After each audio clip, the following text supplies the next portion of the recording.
আহ এবার সারা দিনটা টোটো চলায় চলায় প্রতিমা চাটা নো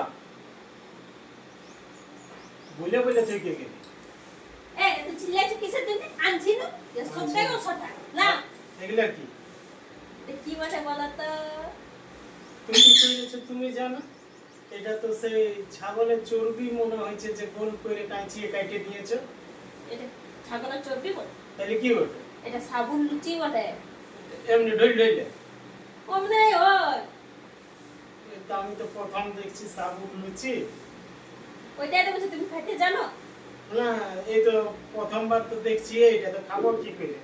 ওইটার সঙ্গে এটা খাও, তবে ভালো লাগবে খাইতে। কি কিছু বানাই দাও গোটা রাতটা আমি যাবো আইসবো এগুলো আর কি বানাই কেন দুটো আটার বানাই দিতে বলছি। মানে বানাই দিছি, ওইটা তোমার শান্তি হয়েছে না। এটা আমার গলারে নাই দেখ না। শুনো, খাবার আছে খাও, নাই খাবার আছে না খাও, কিন্তু বেশি বিকিলাও না বাস। আর এইটাই তোমাকে দেখতে হবে। কিন্তু যাইতে তো এক গ্লাস জল নাই নিতাম, জল নিয়ে পায়ে করবো। কোনো জল না, ওই চাটার সঙ্গে তোমার খাইতে হবে। নাই পিঠাবে ওইটাই খাবাই আছে, সবাই পেরেছে কি আর পেরেছে? এক গ্লাস জল দাও। না, ওইটার সঙ্গে তুমি আজ খাও। এটার সঙ্গে কি করে খাবো?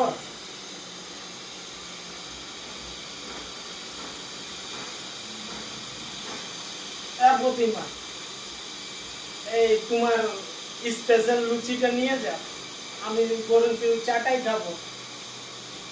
এটা কি চর্বির মতন নিয়ে নিয়েছে আমাকে। এটা যদি আজকে না খাবে তো তাহলে রাইতে তোমার খাইতে দিব না, এইটাই দিব খেতে। আমি খালি পেটে ঘুমাই দিব?